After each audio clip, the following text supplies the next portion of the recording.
الله أكبر الله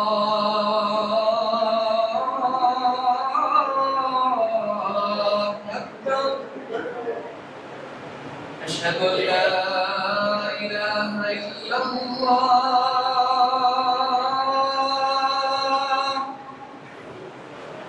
أشهد أن لا إله إلا الله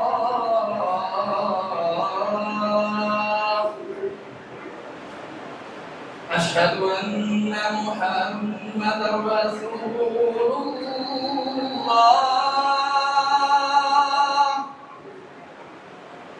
أشهد أن محمدا رسول الله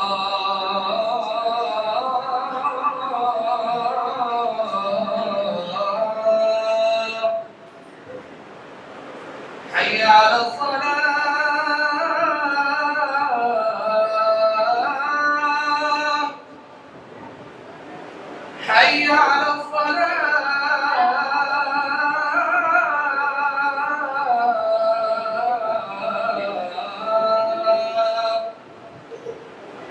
حي على الفلاح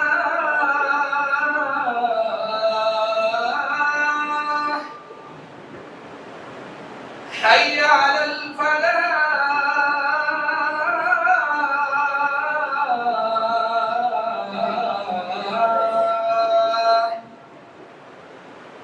الله أكبر الله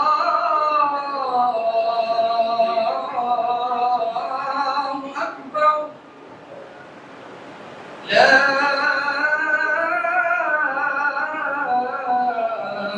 إله إلا الله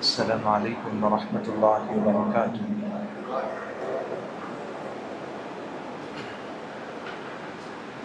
إن الحمد لله نحمده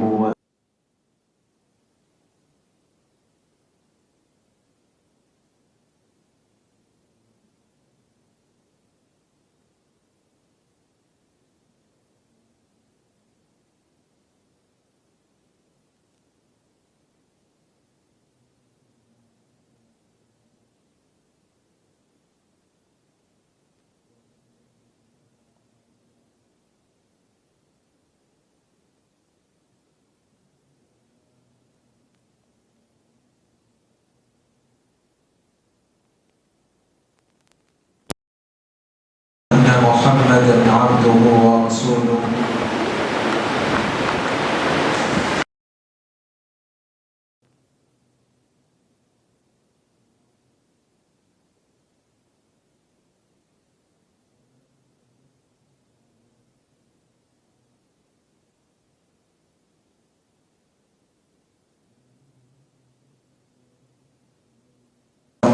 من نفس واحدة وخلق منها زوجها وبث منهما رجالا كثيرا ونساء واتقوا الله الذي تساءلون به والأرحام إن الله كان عليكم رقيبا يا أيها الذين آمنوا اتقوا الله وقولوا قولا سديدا يصلح لكم أعمالكم ويغفر لكم ذنوبكم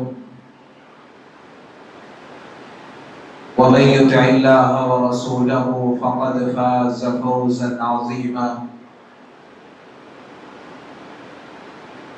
اللهم صل على محمد وعلى آل محمد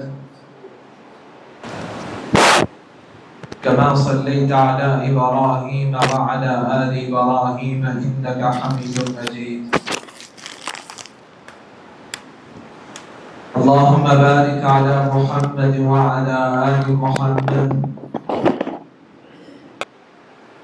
كما باركت على إبراهيم وعلى آل إبراهيم إنك حميد مجيد. أما بعد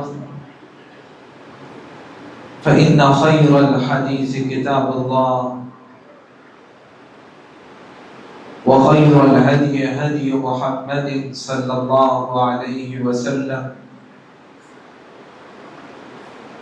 وشر الأمور محدثاتها وكل محدثة بدعة وكل بدعة ضلالة وكل ضلالة في النار. أعوذ بالله من الشيطان الرجيم. بسم الله الرحمن الرحيم. وننزل من القرآن ما هو شفاء ورحمة للمؤمنين. میرے معزز اور محترم سامعین کرام، اللہ رب العزت جو زمین و آسمان کے خالق، کائنات کے مالک اور تمام مخلوقات کے رازق ہیں، جو اپنی ذات اور صفات میں یکتا و بے مثال ہے، خالق و مالک نے انسان کو پیدا کیا ہے اور اس کی ہدایت کے لیے آسمانی کتب و صحائف کا نزول فرمایا ہے. پھر ان آسمانی ہدایات کے اختتام کے لیے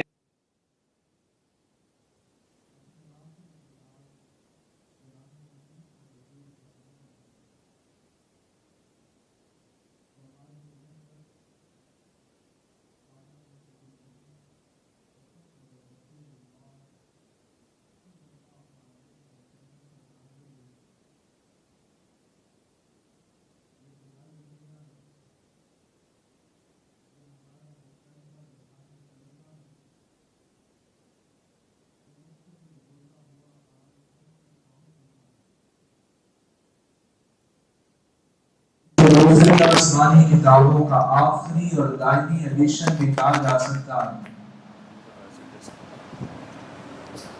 اس لیے یہ کتاب رہتی دنیا تک کے لیے نور، رحمت اور ہدایت کا سرچشمہ ہے. یہ کتاب مبین صرف ایک کتاب ہی نہیں بلکہ زندگی کے ہر پہلو کے لیے ایک کامل دستور حیات ہے،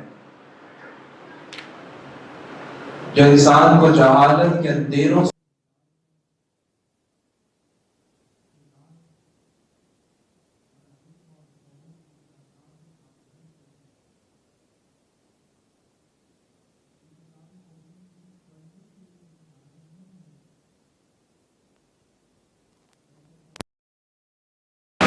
عمل کرنے اور دلوں میں اتارنے کے لیے نازل ہوئی ہے. میں اس نور ہدایت کو اپنی زندگی کی بہار کیسے بنا سکتا ہوں، یہی میرے آج کے خطبہ جمعہ کا موضوع سخن ہے. سب سے پہلی بات، چاہتے ہیں یہ نور ہدایت ہماری زندگی کی بہار بن جائے تو اس کلام الہی کی تلاوت کو اپنی روٹین میں لائیں. سیدنا امامہ ابو امامہ الباہلی رضی اللہ تعالیٰ عنہ روایت کرتے ہیں آپ صلی اللہ علیہ وسلم نے فرمایا اقرأوا القرآن فإنه يأتي يوم القيامة شفيعا لأصحابه. لوگوں قرآن مجید کو پڑھا کرو، قیامت کا دن ہولناک جو میدان محشر کا منظر ہوگا، اس وقت یہ قرآن مجید آئے گا اور اپنے پڑھنے والے کے لیے سفارشی بن جائے گا. کیسا سفارشی؟ آپ صلی اللہ علیہ وسلم نے فرمایا یجیء القرآن یوم القیامہ فیقول یا رب حلی. قرآن میدان محشر میں آئے گا اور اپنے پڑھنے والے کے لیے سفارشی بنے گا اور کہے گا اے رب اس قرآن مجید کو پڑھنے والے کو کچھ دلائیے، آراستہ کیجیے. فیلبس تاج الکرامہ. اللہ رب العزت قرآن مجید پڑھنے والے کے سر میں عزت و تکریم کا تاج رکھ دیں. ثم یقول یا رب زد. قرآن پھر کہے گا اللہ رب العزت سے الہی اس کی عزت و تکریم میں مزید اضافہ کریں. فیلبس حلۃ الکرامہ. اللہ صاحب قرآن کو عزت و تکریم کا لباس پہنا دے. فیقول یا رب ارض عنہ. قرآن کہے گا الہی میرے پڑھنے والے سے راضی ہو جا. آپ صلی اللہ علیہ وسلم نے فرمایا فیرضى عنہ. اللہ رب العزت اسے راضی ہو جائے. اور سلف صالحین کہا کرتے تھے میں جس طرح قرآن مجید کی تلاوت زیادہ کرتا گیا كلما زاد حزبي من القرآن زادت البركة في وقتي. میں تلاوت قرآن کی جس طرح کثرت کرتا گیا اللہ رب العزت میرے وقت میں برکت ہی پیدا کرتے گئے. ولا زلت أزيد حتى بلغ حزبي 10 أجزاء. حتیٰ کہ وہ وقت بھی آیا کہ اللہ نے میرے وقت میں اس طرح برکت پیدا کر دی کہ میں روزانہ 10 باریں پڑھا کرتا تھا. عزیزان گرامی، آج بات سوچنے والی ہے ہم تلاوت قرآن کتنی کرتے ہیں. کہیں وہ وقت تو نہیں آ گیا کہ امام الباہلی رضی اللہ تعالیٰ عنہ فرمایا کرتے یأتی علی الناس زمان اقرأوا القرآن ولا تغرنكم هذه المصاحف المعلقة. لوگوں قرآن مجید کھول کے پڑھا کرو. یہ قرآن مجید جو تم نے سجا کے الماریوں کی زینت بنا دیے ہیں، کہیں یہ قرآن جو تم نے رکھے ہیں تمہیں دھوکے میں نہ ڈال دیں. قرآن اس لیے نہیں آیا تھا کہ اس کو صرف قسم اٹھانے کے لیے پکڑا جائے. قرآن اس لیے نہیں آیا تھا کہ اسے غلاف میں لپیٹ کر الماری میں رکھ دیا جائے. یہ تو اللہ کا کلام ہے، یہ پڑھنے کے لیے نازل ہوا ہے. فإن الله لن يعذب قلبا وعن قرآن. اللہ اس شخص کو عذاب نہیں دیں گے جو انسان قرآن کو سمجھ کر اپنی زندگی میں لے آتا ہے. اور ابو قتادہ تابعی رحمت اللہ علیہ فرماتے یأتی علی الناس زمان يعلقون المصحف حتى يعشش فيه العنكبوت لا ينتفعون بما فيه. لوگوں پہ ایک وقت آنے والا ہے لوگ قرآن مجید کو الماریوں کی زینت بنا دیں گے یہاں تک کہ وہاں مکڑی کا جالا لگ جائے گا. کیوں جالا لگے گا؟ کیونکہ لوگ اس قرآن مجید کو پڑھ کے فائدہ نہیں اٹھائیں گے، صرف گھر میں رکھیں گے کہ برکت حاصل ہو رہی ہے. لا ينتفعون بما فيه. اس قرآن مجید سے وہ فائدہ نہیں اٹھائیں گے. اور آج یقین جانے وہ وقت آ گیا ہے کہ آج گھروں میں قرآن مجید تو موجود ہے لیکن ہم اس کی تلاوت نہیں کرتے. اور کسی نے کیا خوب کہا کہ جب گھر میں پڑھے قرآن مجید پہ آپ گرد و غبار کو دیکھیں تو یقین کر لیں آپ کے دل میں پڑی گرد اس سے کہیں زیادہ ہے. اللہ رب العزت نے آپ کو اپنے کلام سے دور کر دیا ہے.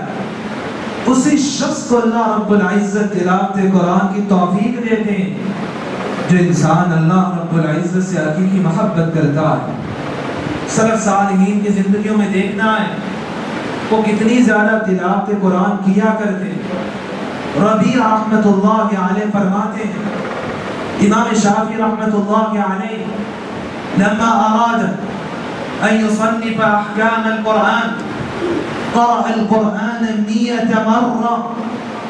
امام شافعی رحمت اللہ علیہ نے جب ارادہ کیا کہ میں احکام القرآن پہ کتاب لکھوں تو لکھنے سے پہلے 100 مرتبہ انہوں نے قرآن مجید مکمل پڑھا۔ یہ سلف صالحین کے زندگی میں تلاوت قرآن تھی۔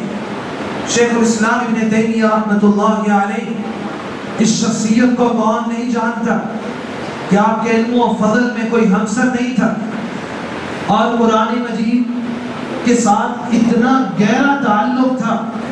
تاریخ لکھتی ہے کہ انہوں نے تفسیر کے اندر 100 سے زیادہ قرآن مجید کی تفاسیر کا مطالعہ کیا اور پھر بھی کہا کرتے ندمت علی تضییع اکثر اوقاتی فی غیر معانی القرآن، میں پریشان ہوں، مجھے ندامت ہوتی ہے کہ میں نے اپنی زندگی کا بہت سارا حصہ قرآن مجید کے علاوہ اور علوم کو لیا ہے۔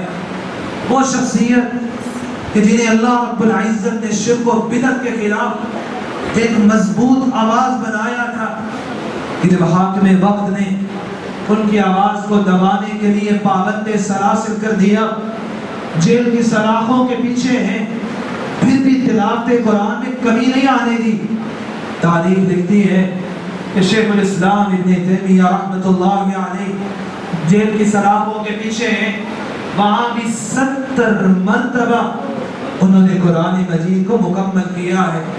جب آخری مرتبہ اس آیت مبارکہ پہ پہنچے، ان المتقین فی جنات ونہر فی مقعد صدق عند ملیک مقتدر۔ جو متقین لوگ ہیں وہ اللہ رب العزت کے پاس باغات اور نہروں میں ہوں۔ اس آیت مبارکہ کو پڑھا، تاریخ لکھتی ہے فمات عندها، انہی آیات پہ روح پرواز کر جاتی ہے اور اللہ کے پاس پہنچ جاتی ہے۔ سلف صالحین کا قرآن سے تعلق کو دیکھنا ہے۔ ابن ملیکہ رحمت اللہ علیہ بیان کرتے ہیں، سافرت مع ابن عباس من مکہ الى مدینہ، میں سیدنا عبداللہ بن عباس رضی اللہ تعالی عنہ کے ساتھ مکہ سے چلا مدینہ کی طرف سفر ہو رہا ہے۔ راستے میں جب بھی پڑاؤ ڈالتے لوگ تو تھکے ماندے ہوتے سو جاتے، لیکن مفسر قرآن حبر القرآن سیدنا عبداللہ بن عباس رضی اللہ تعالی عنہ کا طریقہ کار کیا تھا؟ فَكَانَ يَقُومُ نِصْفَ اللَّيْلِ فَيَقْرَأُ الْقُرْآنَ حَرْفًا حَرْفًا حَتَّى أَسْمَعُ لَهُ نَشِيجًا۔ میں نے دیکھا کہ سیدنا عبداللہ بن عباس رضی اللہ تعالی عنہ جہاں بھی قافلہ پڑاؤ ڈالتا، رات کا وقت ہوتا، کھڑے ہو جاتے، تہجد کی نماز پڑھتے اور قرآن مجید کو ٹھہراؤ کے ساتھ تلاوت کرتے، پھر رونے لگ جاتے، حتیٰ کہ میں آپ کی سسکیوں کی آواز سنا کرتا۔ یہ سلف صالحین کا انداز تھا کہ حسن بصری رحمت اللہ علیہ بیان کرتے کہ سیدنا عثمان رضی اللہ تعالی عنہ فرمایا کرتے تھے، لو ان قلوبنا قبرت ما شبعنا من کلام ربنا، لوگوں اگر ہمارے دل پکیزہ ہو جائیں، ان کے اندر وہ نور ایمانی پیدا ہو جائے، تم تلاوت قرآن کرتے جاؤ، تم کبھی بھی سیر ہی نہ ہو، تم چاہو کہ زندگی میں صرف تلاوت قرآن ہی باقی رہے۔ وَإِنِّي لَأَكْرَهُ أَن يَأْتِيَ عَلَيَّ يَوْمٌ لَا أَنظُرُ فِي الْمُصْحَفِ، مجھے یہ بات ناپسند ہے کہ میری زندگی کے 24 گھنٹے گزر جائیں اور مجھے قرآن مجید کھولنا بھی نصیب نہ ہو۔ عزیزان گرامی، سلف صالحین کا قرآن سے کتنا گہرا تعلق تھا۔ عباد بن بشر رضی اللہ تعالی عنہ غزوہ ذات الرقاع ہے، آپ صلی اللہ علیہ وسلم غزوہ سے واپس لوٹے، راستے میں پڑاؤ ڈالا، رات کا وقت ہے۔ عباد بن بشر رضی اللہ تعالیٰ عنہ کو حکم دیا کہ رات کا وقت ہے، آپ پہرا دیں گے۔ عباد بن بشر رضی اللہ تعالیٰ عنہ پہرا دے رہے ہیں۔ کہا پہرا تو دینا ہی ہے، کتنا اچھا ہو نماز تہجد بھی پڑھ لو۔ نماز تہجد شروع کی، سورۃ الکہف کی تلاوت جاری ہے، دشمن پہنچ جاتا ہے، ایک تیر مارتا ہے، سیدنا عباد بن بشر رضی اللہ تعالیٰ عنہ کے جسم پہ پیوست ہوتا ہے، خون کا فوارہ نکلتا ہے۔ صحابی رسول عباد بن بشر رضی اللہ تعالیٰ عنہ کی محبت قرآن دیکھیے، اسی طرح تلاوت قرآن جاری ہے۔ دوسرا تیر لگتا ہے، تیسرا تیر لگتا ہے، جب خون کا فوارہ نکلتا ہے تو پاس لیٹے عمار بن یاسر رضی اللہ تعالیٰ عنہ پہ خون کے قطرے گرتے ہیں۔ عمار بن یاسر بیدار ہوتے ہیں اور کہتے ہیں افلا ایقظتنی اول ما رماک، عباد جب پہلا تیر لگا تھا تو مجھے اٹھایا کیوں نہیں؟ الفاظ سنیے، عباد بن بشر رضی اللہ تعالیٰ عنہ کہتے ہیں كنت أقرأ سورة الكهف في صلاتي فلن أحب أن أقطعها حتى أنتهي منها۔ میں سورۃ الکہف کی تلاوت کر رہا تھا، میرا جی نہیں چاہا کہ سورۃ الکہف کی تلاوت درمیان میں روکوں۔ اور ساتھ کہتے ہیں اگر مجھے ڈر نہ ہوتا کہ آپ صلی اللہ علیہ وسلم نے پہرے پہ میری ذمہ داری لگائی ہے، میں اس ذمہ داری میں کہیں کمزور نہ ہو جاؤں، تو میں اس بات کو پسند کرتا کہ میں تلاوت قرآن کو جاری رکھتا اور اسی حالت میں دنیا سے چلا جاتا۔ امام دانی رحمت اللہ علیہ، امام شعبہ بن عیاش رحمت اللہ علیہ کے بارے میں لکھتے ہیں، دنیا سے جا رہے ہیں، بیٹی پاس بیٹھی ہے، رونے لگی، فرمانے لگے لا تبکی اتخافین ان يعذبنی اللہ وقد ختمت فی هذه الزاویہ 24,000۔ بیٹی اس بات کا ڈر ہے میں دنیا سے جا رہا ہوں، اللہ مجھے عذاب دیں گے، گھر کے اس کونے کی طرف دیکھو، میرے گھر میں اس کونے میں بیٹھ کے 24,000 مرتبہ قرآن مجید پڑھا۔ یہ الفاظ کیا کبھی میری زندگی میں آئیں گے؟ کیا کبھی میں کہہ سکوں گا کہ رمضان کا مہینہ گزر گیا ہے میں نے پھر بھی تلاوت قرآن کو جاری رکھا ہے؟ یہ تو نہیں میں صرف رمضان کے لیے قرآن کھولتا ہوں، جب رمضان کا مہینہ گزر جائے تو قرآن مجید کو بھی الماری کی زینت بنا دیتا ہوں۔ سلف صالحین اگر کسی دن تلاوت قرآن رہ جاتی تو رویا کرتے تھے۔ کس لیے رویا کرتے؟ کہ آج مجھے اللہ رب العزت نے اپنے کلام کی تلاوت سے معلوم کر دیا۔ امام ابو داؤد رحمت اللہ علیہ فرماتے ہیں میں قرۃ الحارثی رحمت اللہ علیہ کے پاس آیا، میں نے کیا دیکھا کہ وہ رو رہے، فقلت ما یبکیک، میں نے سوال کیا کس چیز نے آپ کو رلا دیا؟ فرمانے لگے لم اقرأ البارحة حزبی من القرآن وما اظن الا بذنب فعلت، رات کو جو تلاوت قرآن کا حصہ پڑھا کرتا تھا آج رات میں نہیں پڑھ سکتا، اور میں اس بات کو لے کے ڈر رہا ہوں شاید کوئی گناہ ہو گیا ہے اور اللہ نے اپنے قرآن سے مجھے دور کر دیا۔ یہ سلف صالحین کی زندگی تھی کہ سیدنا خالد بن ولید رضی اللہ تعالی عنہ کہ جس میدان میں اترتے اللہ رب العزت انہیں فتح اور نصرت ہی عطا فرماتے، وہ خالد بن ولید کہ جنہیں آپ صلی اللہ علیہ وسلم نے سیف من سیوف اللہ کا لقب دیا کہ یہ تو اللہ رب العزت کی تلوار ہے، وہ خالد بن ولید رضی اللہ تعالیٰ عنہ کہہ رہے ہیں شغلنا الجہاد عن تعلیم القرآن، میں جہاد میں مصروف ہوتا ہوں تو قرآن کے سیکھنے سکھانے میں مجھے وقت کم ملتا ہے۔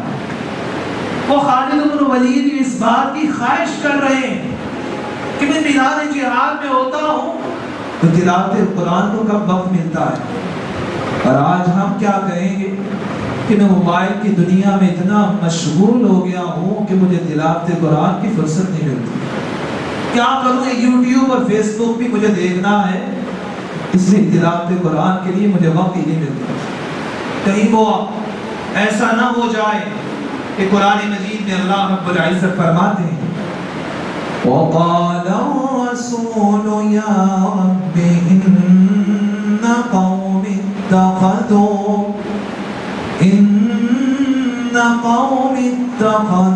هَذَا الْقُرْآنَ مَهْجُورًا۔ آپ صلی اللہ علیہ وسلم قیامت کے دن اللہ رب العزت کے پاس یہ شکایت کریں گے الہی میری قوم نے قرآن مجید کو چھوڑ دیا۔ ابن جوزی رحمت اللہ کے علیہ فرماتے لوگوں روزانہ کچھ تلاوت ضرور کیا کرو، کہیں تمہارا بھی شمار قرآن مجید کو چھوڑنے والوں میں نہ ہو جائے۔ اور ابن الجوزی ربعی رحمت اللہ کے علیہ کی بات سمجھنے والی، وہ کہا کرتے تھے لوگوں لا تکن مثل منافق، زندگی میں کبھی منافق نہ بن جانا۔ کسی نے سوال کیا کیسے منافق بن جانا ہے؟ فرمانے لگے نقل الحجارہ اہون علی المنافق من تلاوت القرآن۔ منافق سے اگر کہا جائے یہ سارے پتھر اٹھا کے یہاں رکھ لو، اس کے لیے پتھروں کو اٹھانا آسان ہوتا ہے، تلاوت قرآن کرنا مشکل ہوتا ہے۔ اور آج یقین جانیں دنیا جہاں کے سارے کام آسان ہو جائیں گے، لیکن جیسے ہی تلاوت قرآن کے لیے بیٹھیں گے نیند آنے لگ جائے گی، پھر پریشانی ہوگی یہ کب تلاوت قرآن مکمل ہو۔ جبکہ قرآن مجید کی تلاوت کرنا یہ انسان کی زندگی میں خیر و برکت کا باعث ہے۔ اللہ ہم سب کو تلاوت قرآن کرنے کی توفیق نصیب فرمائے۔ دوسری گزارش، چاہتے ہیں تلاوت قرآن ہماری زندگی کی بہار بن جائے، قرآن مجید کو سننے کی عادت ڈالیں۔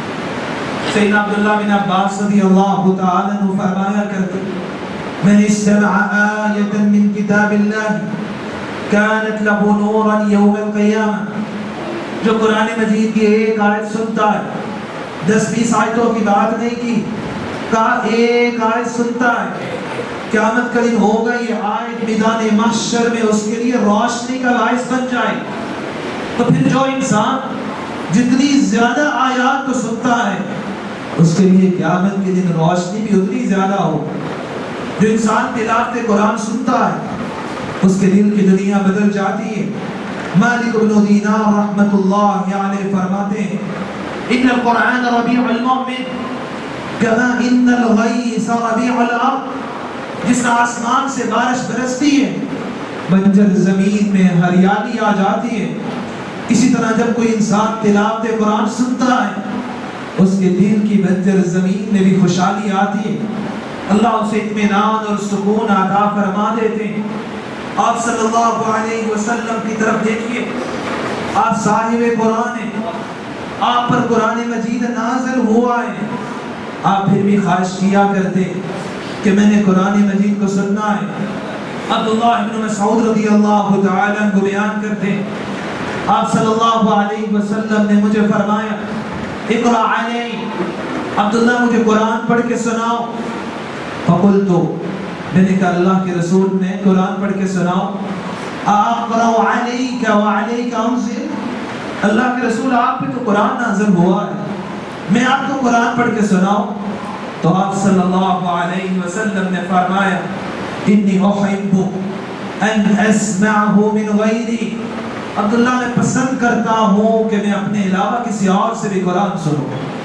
کیا یہ کبھی خواہش میری زندگی میں بھی پیدا ہوئی میں گھر میں جاؤں اپنے بچوں کو بلاؤں اس سے تلاوت قرآن سنوں، بچوں کے دل میں بھی عظمت قرآن پیدا ہو، ان کے اندر بھی شوق اور رغبت پیدا ہو کہ والد نے قرآن مجید کو سنا ہے تو قرآن کے احترام ہے، قرآن کی عظمت ہے، قرآن کے بارے میں میری بھی طرف ہونی چاہیے کہ میں بھی قرآن مجید حفظ کروں۔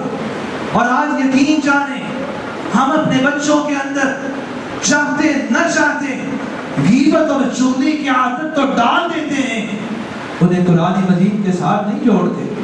ہم بچوں کو کہہ رہے ہوتے ہیں بتاؤ وہ عزت اور شرف کے جو تعلقات اور رشتہ داریاں ہیں، بتاؤ ماما کیا کر رہا تھا، بتاؤ خالائیں کیا کہہ رہی تھی، ان سے پوچھتے ہیں، غیبت اور چغلی کی عادت ڈال دیتے ہیں، لیکن ان سے تلاوت قرآن نہیں سنتے، ان سے وہ تلاوت قرآن سن کے ان میں شغف اور محبت پیدا نہیں کرتے۔ جبکہ آپ صلی اللہ علیہ وسلم جہاں خود قرآن مجید سے تعلق ہے وہاں صحابہ کرام سے کہا کرتے مجھے قرآن مجید پڑھ کے سناؤ۔ عبداللہ بن مسعود رضی اللہ تعالی عنہ کہتے میں نے سورۃ النساء کی تلاوت شروع کی، آپ صلی اللہ علیہ وسلم سن رہے ہیں، آپ نے ایک آیت نہیں سنی، 10 آیتیں نہیں، 20 آیتیں نہیں، آدھا پارہ آپ صلی اللہ علیہ وسلم نے سنا۔ یہ شوق ہے تلاوت قرآن کا کہ حالی رہبر پہ قرآن نازل ہوا اور وہ شوق کر رہے ہیں کہ میں نے قرآن مجید سننا ہے۔ اور آج میں ہوں، اگر نماز کے لیے مسجد میں آ جاؤں، اگر امام صاحب چند آیات کی تلاوت زیادہ کر لیں تو مجھے پریشانی ہونے لگتی کہ یہ تو سارا دن مسجد میں رہتے ہیں، میں تھکا ہارا آیا ہوں، یہ اتنوں نے نماز کو لمبا کر دیا ہے، میرا کیا بنے گا؟ وہ شوق اور رغبت ختم ہو گئی۔ جبکہ آپ صلی اللہ علیہ وسلم آدھا پارہ سنتے ہیں، جب اس آیت مبارکہ پہ پہنچے فَكَيْفَ إِذَا جِئْنَا مِنْ كُلِّ أُمَّةٍ بِشَهِيدٍ وَجِئْنَا بِكَ عَلَى هَؤُلَاءِ شَهِيدًا۔ اللہ کے رسول اس منظر کو یاد کریں جب میدان محشر ہوگا اور ہر امت سے ہم گواہ لے کر آئیں گے اور آپ کو تمام گواہوں پہ گواہ بنا دیں گے۔ آپ صلی اللہ علیہ وسلم کی نظر میں وہ میدان محشر کا منظر آیا، آپ صلی اللہ علیہ وسلم کی آنکھیں آنسو بہانے لگ گئی۔ سیدنا عبداللہ بن مسعود رضی اللہ تعالیٰ عنہ کہتے ہیں آپ صلی اللہ علیہ وسلم نے مجھے کہا حسبک، عبداللہ یہاں تک کافی ہے۔ فَإِذَا هُوَ عَيْنَاهُ تَذْرِفَانِ، میں نے آنکھوں کو اٹھا کے دیکھا کہ آپ صلی اللہ علیہ وسلم آنسو بہا رہے ہیں۔ یہ تھا آپ صلی اللہ علیہ وسلم کا شوق، آپ کی رغبت کہ آپ صحابہ کرام سے قرآن کو سنا کرتے تھے۔ یہی شوق، یہی رغبت پھر صحابہ کرام نے آپ سے لیا کہ سیدنا عمر رضی اللہ تعالی عنہ ابو موسیٰ اشعری رضی اللہ تعالی عنہ کو بلایا کرتے اور کہا کرتے ذکرنا ربنا، ابو موسیٰ اشعری اللہ کی یاد تازہ کر دو، فیقرأ عندہ القرآن، تو ابو موسیٰ اشعری رضی اللہ تعالی عنہ آپ کو تلاوت سنایا کرتے۔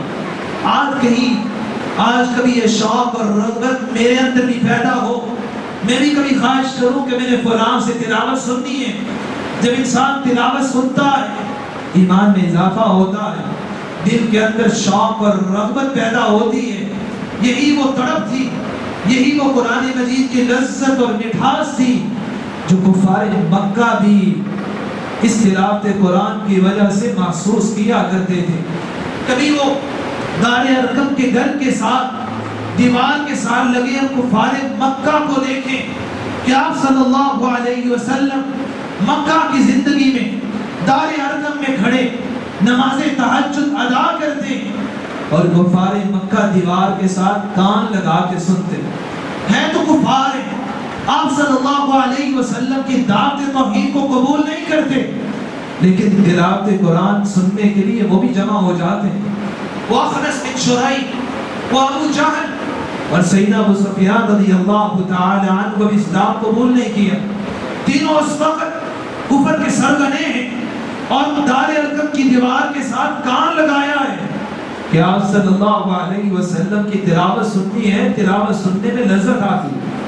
صبح کا اجالا ہوتا ہے، ابو جہل دیکھتا ہے کہ اخنس بن شریح آیا، اخنس بن شریح دیکھتا ہے کہ سیدنا ابو سفیان آئے، کہا ابو سفیان آپ صبح ہوتی ہے تو مسلمانوں پہ ظلم کرتے، رات کا وقت ہوتا ہے اسی قرآن کو سننے آ جاتے ہو۔ ابو جہل کہتا اخنس تم بھی آئے ہو، عزم کرو کہ آج کے بعد ہم تلاوت سننے نہیں آئے۔ اگلی رات کا اندھیرا ہوتا ہے، تاریخ لکھتی ہے ابو جہل سوچتا ہے اخنس نہیں آیا ہوگا، اخنس سوچتا ہے سیدنا ابو سفیان نہیں آئے ہوں گے اور تینوں دوبارہ تلاوت قرآن سننے کے لیے پہنچ جاتے ہیں۔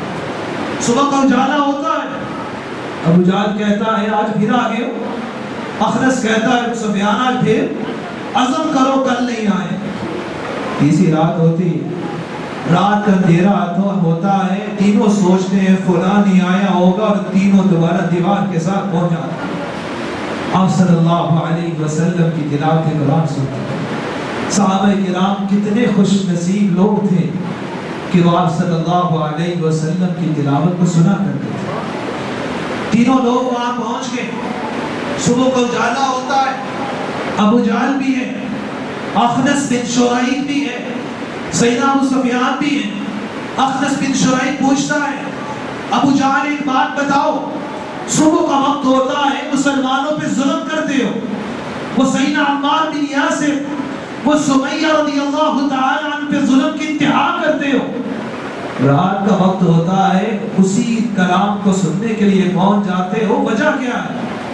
ابو جہل کے الفاظ سنیے، وہ کہتا ہے میں مانتا ہوں قرآن سچا ہے، میں مانتا ہوں کہ یہ بشر انسان کا کلام نہیں ہے، لیکن وجہ یہ ہے کہ بنو ہاشم میں نبی آ گیا ہے، ہم میں نبی نہیں آیا، ان میں قرآن نازل ہوا ہے، ہم میں قرآن نازل نہیں ہوا، اگر ہم نے بنو ہاشم کی بات مان لی تو ہمارا ناک نیچے ہو جائے گا، یہ نہیں ہو سکتا۔ تکبر، انانیت اور گھمنڈ سامنے آ گیا۔ کافر بھی مانتا تھا کہ تلاوت قرآن سننے میں لذت ملتی، اور آج کے مسلمان کے بارے میں دیکھا جائے تو کہتا نظر آتا ہے مجھے قرآن سے نہیں، مجھے موسیقی اور گانے سے سکون ملتا ہے۔ قرآن مجید میں اللہ رب العزت فرماتے ہیں الذین آمنوا وتطمئن قلوبهم بذکر اللہ الا بذکر اللہ تطمئن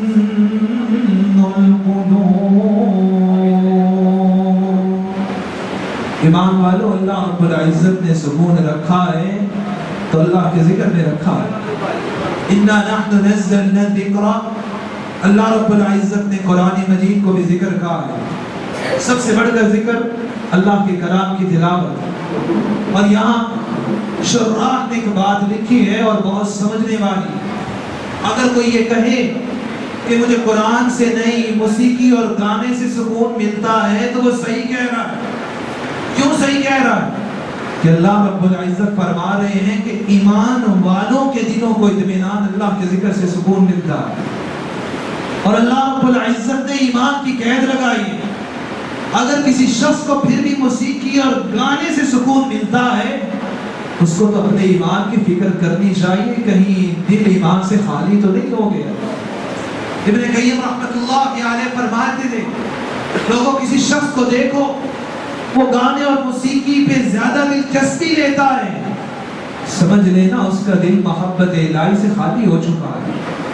آپ صلی اللہ علیہ وسلم کی طرف دیکھیے کہ عبداللہ بن عمر رضی اللہ تعالیٰ عنہ روایت کرتے ہیں میں آپ صلی اللہ علیہ وسلم کے ساتھ جا رہا تھا کہ راستے میں گانے کی آواز آتی، نبی اکرم صلی اللہ علیہ وسلم اپنی انگلیاں کانوں میں لے لیتے تھے، پھر پوچھتے ہیں عبداللہ آواز تو نہیں آ رہی؟ کہا اللہ کے رسول اب آواز نہیں آ رہی۔ پھر آپ صلی اللہ علیہ وسلم نے اپنی انگلیوں کو کانوں سے نکال لی۔ یہ ہادی رہبر کا طرز عمل ہے۔ اسی ہادی رہبر کا کلمہ پڑھنے والا مسلمان یہ سمجھے کہ گانا اور موسیقی ہوگی تو دل کو اطمینان ملے گا، اس کو ضرورت ہے کہ اپنا ایمان چیک کرے، کہیں ایمان دل سے خالی، ایمان جو ہے وہ دل سے نکل تو نہیں چکا۔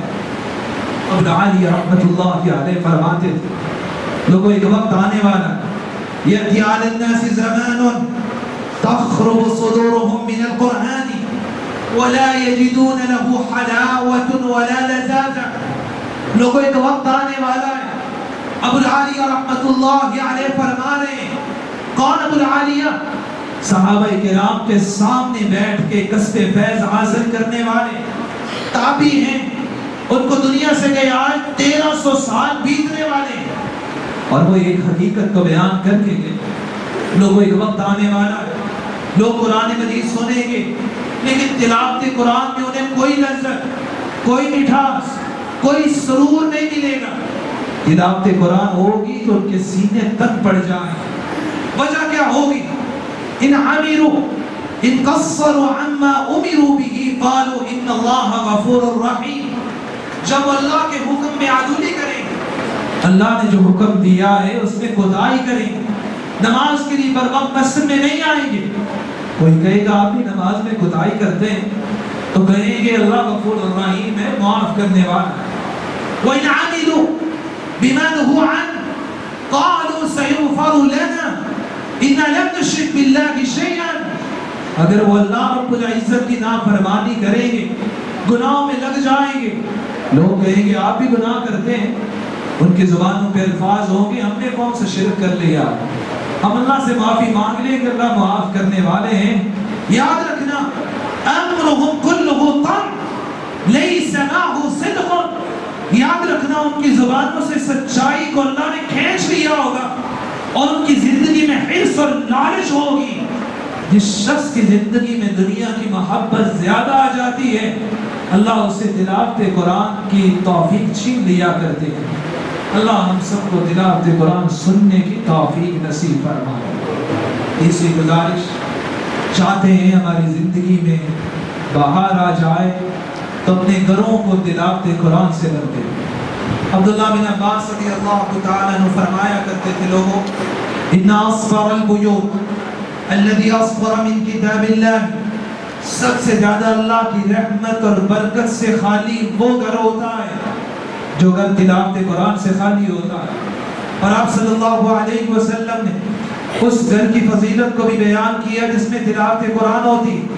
فرمایا ان البیت لیتلی فیہ القرآن فیتراء لأہل السماء كما تراء النجوم لأہل الارض. وہ گھر جس میں تلاوت قرآن ہوتی ہے وہ آسمان والوں کو اسی طرح چمکتا دمکتا روشن نظر آتا ہے جس طرح تم آسمان کی طرف دیکھو تو تمہیں ستارے چمکتے نظر آتے ہیں. اور عبداللہ بن عباس ابو ہریرہ رضی اللہ تعالیٰ عنہ فرماتے ان البیت یتلی فیہ القرآن. یاد رکھنا جس گھر میں تلاوت قرآن ہوتی ہے اللہ آپ کو 4 فضیلتوں سے نوازتے ہیں. اتسع لأہلی، وہ گھر چھوٹا بھی ہو رہنے والوں کے لیے وسیع کشادہ ہو جاتا ہے. کس طرح کشادہ ہوتا ہے؟ اللہ ان گھر والوں کے درمیان اتفاق اور محبت پیدا کر دیتے ہیں.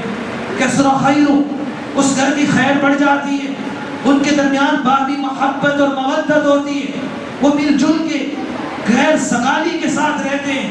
حضرت الملائکہ، اس گھر میں اللہ کی رحمت کے فرشتے آتے ہیں. خرجت منہ الشیاطین، اس گھر سے شیطان نکل جاتے ہیں. وَإِنَّ الْبَيْتَ لَا يُتْلَى فِيهِ كِتَابُ اللَّهِ عَزَّ وَجَلَّ، جس گھر میں تلاوت قرآن نہیں ہوتی ضاق بِأَهْلِهِ، وہ گھر جتنا بھی بڑا ہو رہنے والوں کے لیے تنگ ہو جاتا ہے. کیسے تنگ ہوتا ہے؟ گھر والوں کے لیے ہر طرح کی آسائش تو موجود ہوتی ہے لیکن ان کی محبتیں ختم ہو جاتی ہیں. وہ باہم دل آپس میں ملے ہوئے نہیں ہوتے، ان کے درمیان نفرت اور بغض ہوتا ہے. قل خیر، اس گھر کی خیر کم ہو جاتی ہے. اللہ کی طرف سے رحمتوں کے فرشتوں کا نزول نہیں ہوتا. شیطان اس گھر میں ڈیرا ڈال لیتے ہیں اور جس گھر میں شیطان آ جائے وہاں پھر اللہ کی رحمتوں کا نزول نہیں ہوتا. سلف صالحین کی طرف دیکھیے. امام مالک رحمۃ اللہ علیہ مدینہ کے سب سے بڑے فقیہ اور امام ہیں، محدث ہیں.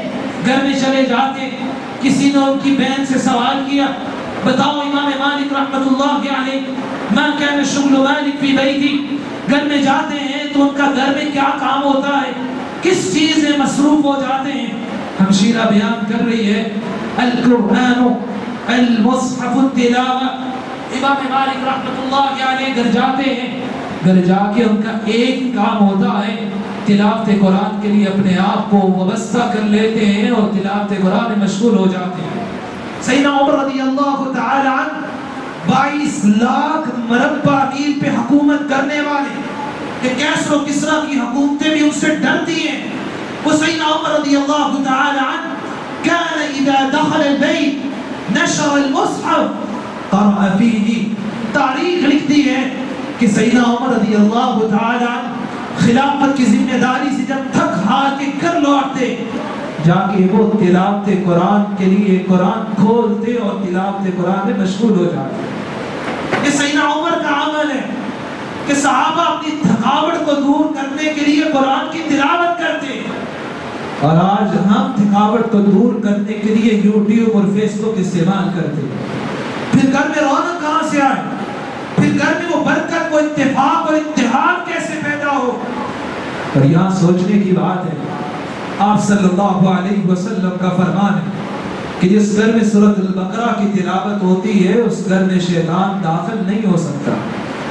آج مجھے اس بات سے یقین ختم ہو گیا، میں گھر سے نکل کر کسی بنگالی بابے کے پاس جا کے وہ شرکیات داغت تمیز تو لے لیتا ہوں، لیکن ہادی رہبر کی بات پہ یقین کرتے ہوئے گھر میں سورہ بقرہ کی تلاوت نہیں لگاتا۔ میں جا کے کسی سے شرکیات دم تو کروا لیتا ہوں، کہ فٹ پاتھ پہ بیٹھے ہوئے کسی بابا پہ یقین تو کر لیتا ہوں، لیکن اپنے نبی اور ہادی رہبر پہ یقین کرتے ہوئے گھر میں تلاوت قرآن نہیں کرتا۔